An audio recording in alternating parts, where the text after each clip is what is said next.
தோழமை சொந்தங்களுக்கு பணிவான வணக்கங்கள். அன்புடன் கேவிஎஸ். இண்டிபெண்டன்ட் டெலிவரி சென்டரிலே யார் சூப்பர்வைசராக நியமிக்கப்பட வேண்டும் என்கின்ற ஒரு சந்தேகமானது டெல்லி சர்க்கிளால் தலைமை அஞ்சல் அதிகாரி அவர்களால் எழுப்பப்பட்டது. அதற்கான விளக்க ஆணை என்பது 19/6/2025 அன்று வெளியிடப்பட்டிருக்கிறது. இந்த ஐடிசியிலே, அதாவது இண்டிபெண்டன்ட் டெலிவரி சென்டர் அல்லது டெலிவரி சென்டரிலே நியமனம் செய்யக்கூடிய அந்த ஊழியர்கள் எல்லாம் அந்த அலுவலகத்திலே நியமிக்கப்பட்டிருக்கக்கூடிய சூப்பர்வைசர் அல்லது மேனேஜர் என்கின்ற பதவியை உடைய அவர்கள் முன்னால் தினந்தோறும் அவர்கள் ஆஜராகிட வேண்டும். பணிக்கு வருகை பதிவேட்டினை பதிவு செய்திட வேண்டும். அதே போன்று இந்த சூப்பர்வைசர்கள் தினந்தோறும் டிவிஷனல் ஹெட்டுடன், அதாவது கோட்ட அதிகாரியுடன் அவர்களும் தொடர்பு கொண்டிட வேண்டும்.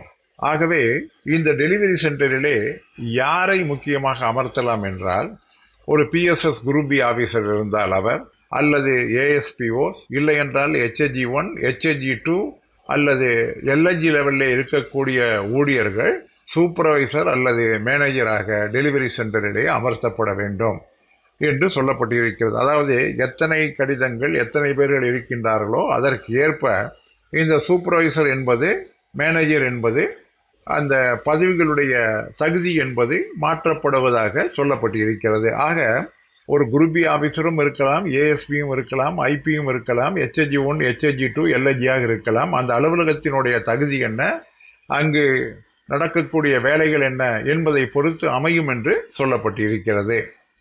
இதன் மூலமாக தற்பொழுது பெரும்பாலான புதிய இடங்களிலே உருவாக்கப்படக்கூடிய இந்த ஐடிசி எல்லாம் HHG1 ஊழியர்கள் மேனேஜராக அல்லது சூப்பர்வைசராக அறிமுகப்படுத்தப்பட்டிருக்கிறார்கள்.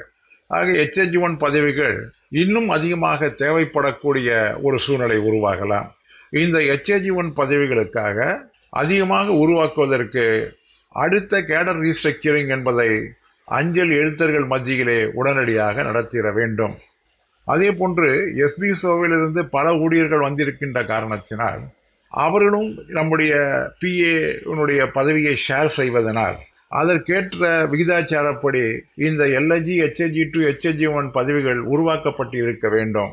இவைகளை எல்லாம் கணக்கில் கொண்டு மீண்டும் ஒரு முறை கேடர் ரீஸ்ட்ரக்சரிங் என்பது இரண்டாவது முறையாக 7வது ஊதிய குழு கொடுத்த அந்த நிபந்தனைகளின் அடிப்படையிலே, டிஓபிடியினுடைய சரியான வழிகாட்டுதல் அடிப்படையிலே அமைக்கப்பட வேண்டும்.